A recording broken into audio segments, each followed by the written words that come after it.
Hello, friends, and welcome to the PrepWell podcast. I'm your host, Phil Black. And if you have an 8th, 9th, or 10th grader with big aspirations, like the Ivy League, or military service academies like West Point, ROTC, or athletic scholarships, boom, you've come to the right place. My specialty, my superpower, if you will, is preparing families for these competitive programs. I'll teach you what your child should do, when they should do it, and how you can help. So stick around and prepare to out-prepare. Hello, friends, and welcome to the PrepWell podcast. Today, I review the 5 biggest mistakes to avoid in the college admissions process. And by the way, this was not an easy thing to do. After being in this industry for a long time, there are so many pitfalls to avoid that it's hard to know even where to begin. Honestly, I spent 30-40 minutes trying to narrow down the list from 30 big no-nos to the 5 biggest no-nos. Because if I hit you with the 30 big mistakes, you'd be overwhelmed. You would freak out. You wouldn't remember any of them, and you would probably leave more confused than you started, and that's not what we're after. So I stuck with the top 5, a reasonable number to expect you to listen to and digest in 10 or 15 minutes, and to remember. And I thought I'd go through these in reverse order, from mistake number 5 to mistake number 1, in increasing importance.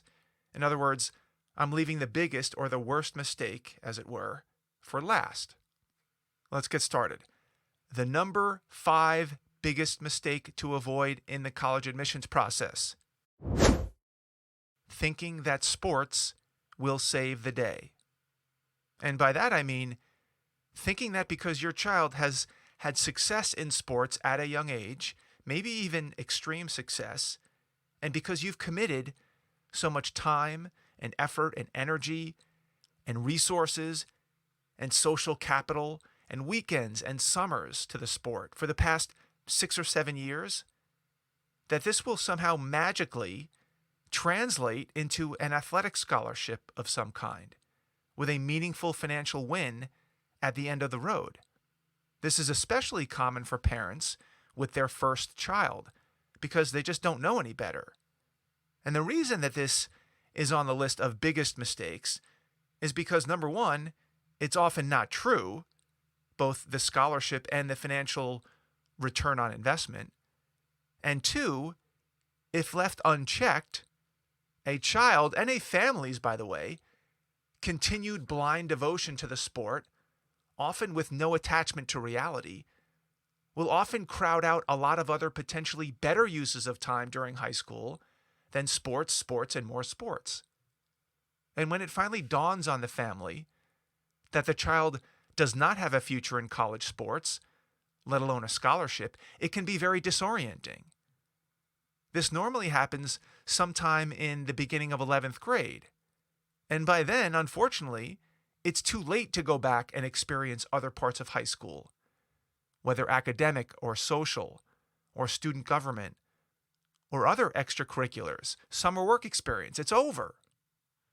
Now, of course, there are many of you who have heard stories of students who have gone down this road and succeeded and received athletic scholarships, allegedly, or gotten into an Ivy League school because of sports. But these are not common cases. They are exceptions. And honestly, many of these cases are fabricated or at the least exaggerated, especially in the case of athletic scholarships. And for the students who do win in this game, either the student athletes were orders of magnitude better than everyone else in their skill level or body type or their IQ, or the families were experienced, they planned ahead, they sought out advice, they enrolled in PrepWell Academy, and they were 100% dialed in from the get-go. There are not many student athletes or families who fit this profile. I know many of them, I've advised many of them, and they are not your average people. This is the reason I created the PrepWell Athlete Plan, so that student athletes and their parents learn how the game is played early enough to make a difference, and not to waste time and money and hope. to give them reality checks along the way to help them know when they're on track or when they're barking up the wrong tree. And that's why I'm so adamant about starting in ninth grade, so that families have enough time to get their bearings, to assess the landscape, and make smart decisions. It makes life easier for everyone involved. The number 4 biggest mistake to avoid in the college admissions process: not understanding the basics of financial aid for college. Now, we can really get into some rabbit holes when it comes to financial aid, and that's not what I want to do today. We'll leave that deep dive for another episode. Today, I want to focus on the few basic things that most parents misunderstand and should be well aware of ahead of time. The first thing is to know the difference between merit-based financial aid and need-based financial aid.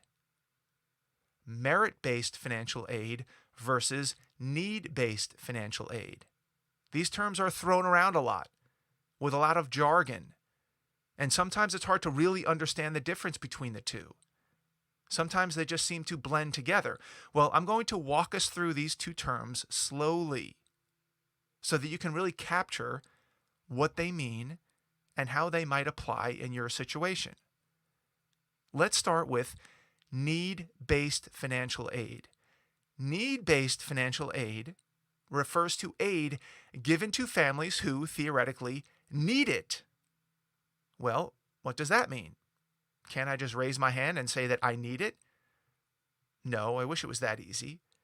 You fill out a form that spits out a number that represents what colleges will expect you to be prepared to pay for a year of college. You may hear this referred to as your EFC, your expected family contribution.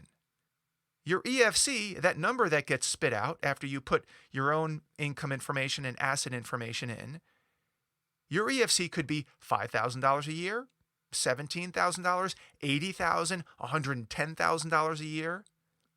If that amount, your EFC, is less than what the college costs, then the college can elect to fill that gap with a grant of some kind, because you've shown to them that you need it, quote unquote. For example, if the college costs $80,000 a year, and the college expects you to pay $15,000, your EFC, then a college may offer to close that gap, that $60,000 gap, with $60,000 worth of need-based financial aid. Of course, not every college is obligated to do this. Some colleges are very generous when it comes to need-based financial aid. Some even guarantee to pay the whole difference between the cost and a family's EFC.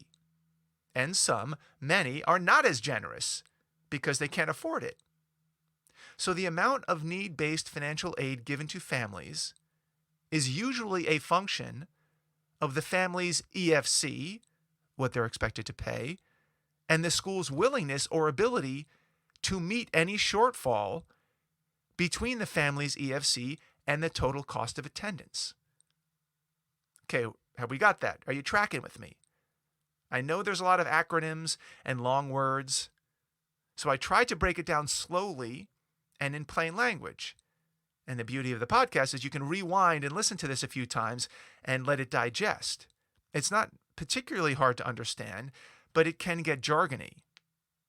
Now, let's switch gears to merit-based financial aid.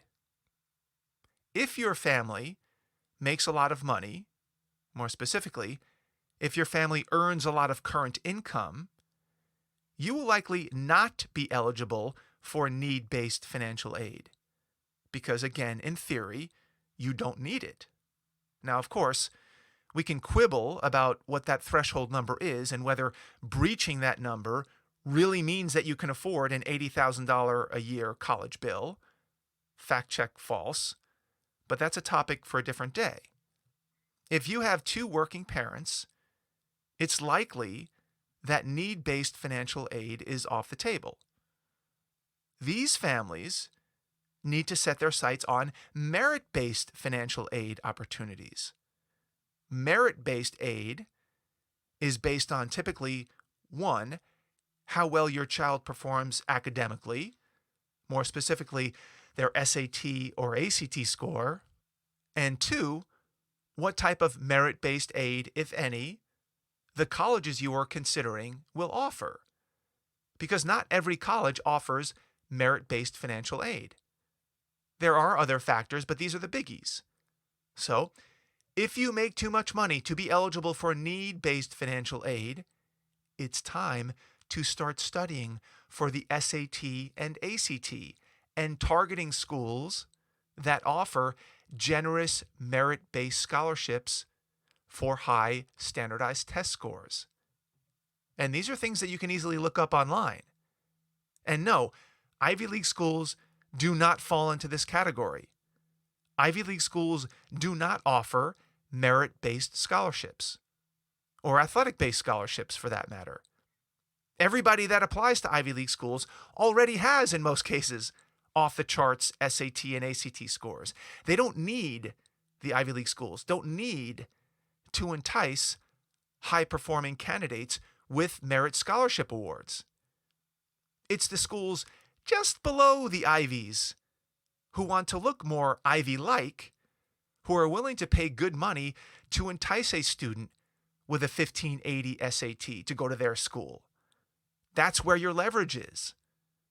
These schools can sometimes offer $20,000, $30,000, $40,000 a year, even full tuition scholarships to bright students with high academic scores. These are very important distinctions to keep in mind early in the process. There's one other key financial concept related to timing that is important to know early in the game so that you don't royally mess up your financial aid eligibility. The concept is known as your base year. Your child's base year refers to the calendar year from which their financial aid will be determined when they apply for financial aid. Let me put that a different way. Your child's base year is the calendar year, January through December, that spans his or her sophomore to junior year, long before many people even think about college finances. I know, it's odd. This has been a relatively recent change, and the details of why they changed it aren't really relevant to detail here.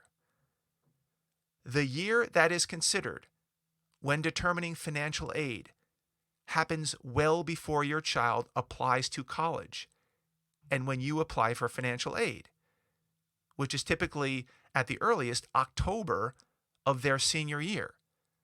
So it's very easy to get caught unawares. The financial ticker, if you will, starts in the middle of your child's sophomore year in high school, January of their sophomore year, and runs through the summer to the middle of their junior year, the end of December. If you don't know that, and you make a financial decision during that calendar year that shows a lot of income, maybe you sell a property or a business, or you liquidate stocks, you could be severely hurting your chances of qualifying for financial aid 18 months later. So please keep that in mind. And to put this into real terms, if you right now have a child who is a sophomore, class of 2022, basically just finishing up sophomore year, you are halfway through your base year as it relates to financial aid eligibility. So if you do have a class of 2022 sophomore and your income has been negatively impacted by COVID and will likely continue to be negatively impacted for the next 6 months or so, this may actually help you in qualifying for financial aid in 2 years when that child actually applies to college. Hopefully that's a silver lining. Okay, moving on. The third biggest mistake to avoid in the college admissions process: ignoring summers. This is a biggie. Conventional wisdom leads students and parents, by the way, to believe that they should wait until junior year to really start thinking about college. This is terrible advice. I've said this before many times on several levels. One of the reasons it's so bad is because left to their own devices, most teens will waste the first 2 summers of their high school career, the summers after freshman and sophomore year. Without someone guiding them, they don't care about having a productive summer. Not going to school is productive enough in their minds. They won't have a plan. They'll bump around and do this and do that. Many won't crack a book or solve a single math problem. This is an application killer with no chance of recovery. Students just can't make up for 4 to 6 months of zero productivity over the course of 2 summers. And let me just pause for a second to remind you that the advice that I provide is for students who actually care about the college process, who actually want to succeed. They have a vision. They want to make smart choices. And I realize that this doesn't describe a large majority of teenagers in 9th and 10th grade. This is a shame and a major frustration for me. And when their guidance counselors and friends and sometimes parents who don't want to deal with it, they're all saying, don't worry about it until 11th grade. They are more than happy to oblige. Yes, this is a constant source of angst for me because I know what happens when they get to 11th grade. They've gotten a little more mature. They've gotten a little more serious about life. Their friends are starting to make moves.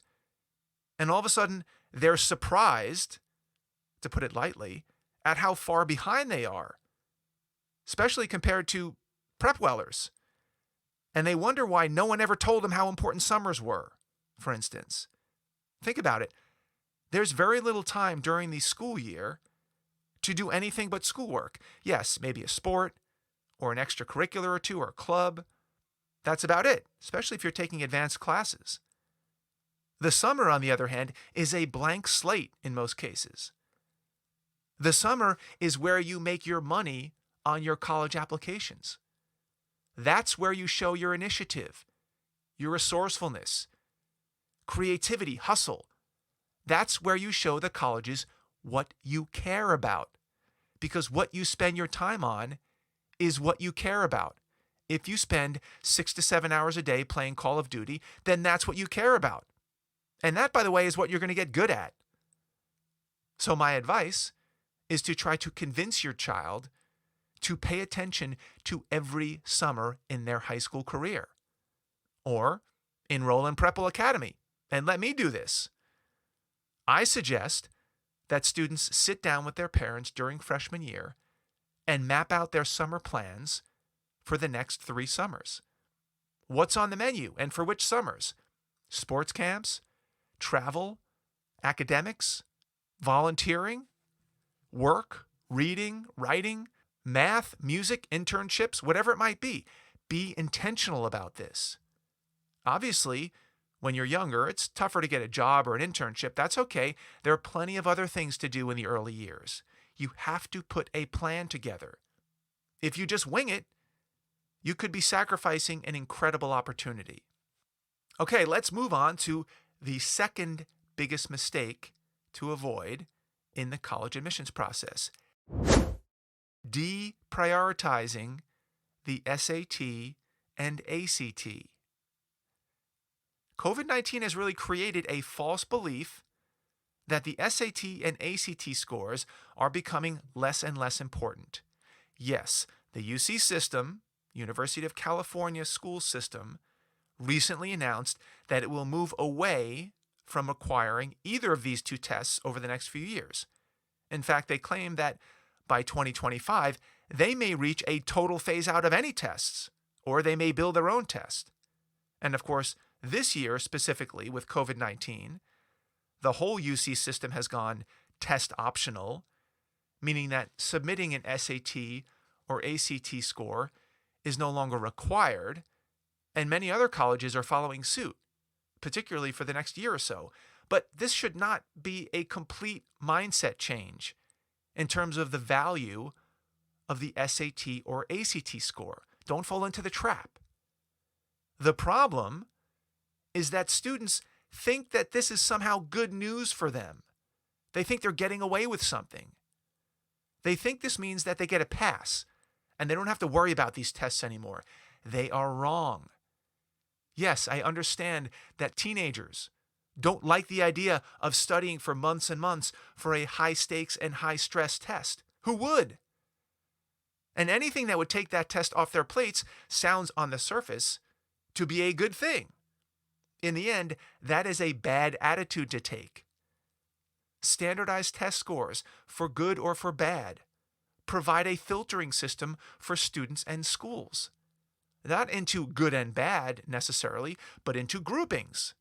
Just like a student's GPA is made up of different groupings of grades, A, B, C, D, F, associated with different levels of effort and performance. Classes are grouped differently. Advanced classes, AP classes, honors, IB programs. In sports, there are groupings. All city, all state, all region, all American. SAT and ACT scores gives schools an objective measure from which to compare students across the nation. This is very helpful, and on the academic side, very rare. I recorded an entire podcast, episode 28, about the pros and cons of skipping the SAT or ACT this year, or any year for that matter. I did that podcast because I couldn't take hearing another student or parent gloating about how they were going to skip the SAT this year. I won't rehash all of the reasons why this is not a smart idea. You can check out the podcast. But here's a quick summary. Number one, because not every school is going test optional. And if you put your eggs in the test optional schools basket only, your choices will be limited. Number two, 80% of applicants to test optional schools will still submit SAT scores even if they don't have to. Number three, scholarships, merit-based aid, honors programs are often tied to performance on standardized tests. So by skipping the test, you've immediately taken yourself out of the running for the most part for these programs and money. That could be a $20,000, $30,000, $40,000 mistake if you gave up the opportunity to earn a merit-based scholarship. And last, number four, and I'll leave it here, is that students need to learn how to study for a high-stakes exam. They will likely take many more of these in their lives. I've taken dozens of standardized tests since taking my SAT. Whether it's the military or business school or firefighting or investment management, you name it. Why not figure out how to do this successfully now when it matters? Figure out how to lay out a long-term study plan. Figure out your learning style. Can you stay disciplined? Can you learn from your mistakes? These are golden rules that should not be given up on, even if you're given an easy way out. And yes, I walk through all of this inside PrepWell Academy. So if you're listening and your child is not yet enrolled, get cracking and sign them up. Don't take the easy way out. And finally, the number one biggest mistake to avoid in the college admissions process: not starting early enough. If you surveyed 100 parents and students and asked them what they wished they would have done to make the college admissions process more manageable, more productive, less stressful, more successful, the overwhelming answer is start earlier. It's not even close. You should try it. Find a parent or a friend or a student who's been through this process and ask them what they wish they would have done differently. Or what they did that really helped them out a lot. What really moved the needle? The answer will be preparing well ahead of everyone else. Why? Because when you start early, you iron out a lot of these little issues early on before they become massive issues, of which there's no turning back. The problem is, nobody except for me is telling you this. Everyone, of course I'm generalizing here, everyone points to 11th grade. It's hard to go against the grain, particularly when your child is probably not chomping at the bit to get started earlier. And who wants the added pressure of trying to convince a teen who's digging their heels in? So what do? We let it slide and slide and slide. We have other things to worry about. Then, when your 11th grader wakes up and realizes that he or she is way behind the power curve, that's when the anxiety builds. This is why I started PrepWell Academy, and this is why I started in 9th grade. My goal is to get students in the right mindset at the right time. This doesn't mean that I advise them to study for the SAT in 9th grade. No. But I introduce them, and you parents, to the language and the terminology and the strategies and the timing and the tactics that will get them comfortable with the process and help them avoid these big mistakes. Of course, not every PrepWeller takes me up on my advice. Not every parent takes me up on my advice. Welcome to the world of advising teenagers and families. But that should not stop a parent from trying their best to give their child the best possible chances of having a successful high school career that culminates in a productive college admissions process. This is my mission. If your child is already a PrepWeller, thank you for putting your child on the right path. Your help is a godsend. If your child is not a PrepWeller yet, please enroll them and join the rest of us on a mission to make this process more manageable, less stressful, more productive, more transparent. And by the way, now is a very exciting time in our office here at PrepWell Academy, because as of tomorrow, June 1st, we begin a new school year, quote unquote, as it were. We bid our senior PrepWellers, the class of 2020, a fond goodbye and wish them great luck on their journeys. And we welcome all of the freshly graduating 8th graders, the class of 2024, who are now officially rising freshmen, to the PrepWell family. And of course, our freshman PrepWellers turn into rising sophomores, and our sophomore PrepWellers turn into rising juniors, and our junior PrepWellers turn into rising seniors.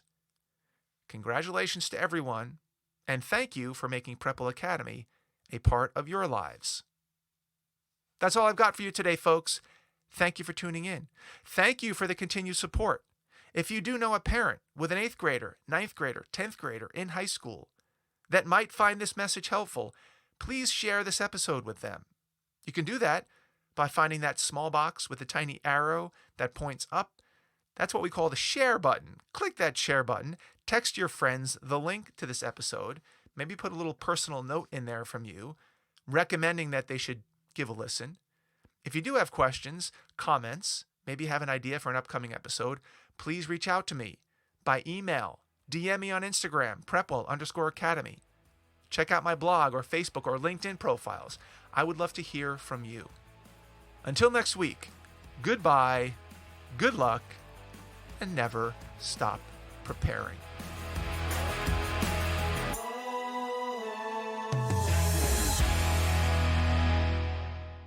This podcast is brought to you by PrepWell Academy. PrepWell Academy is my one-of-a-kind online mentoring program that delivers to your 9th or 10th grader a short, highly relevant video from me every week, every Sunday in fact, where I give them a heads up about what they should be thinking about to stay ahead of the game. To get these valuable lessons into your child's hands, please head over to PrepWellAcademy.com and enroll your child today.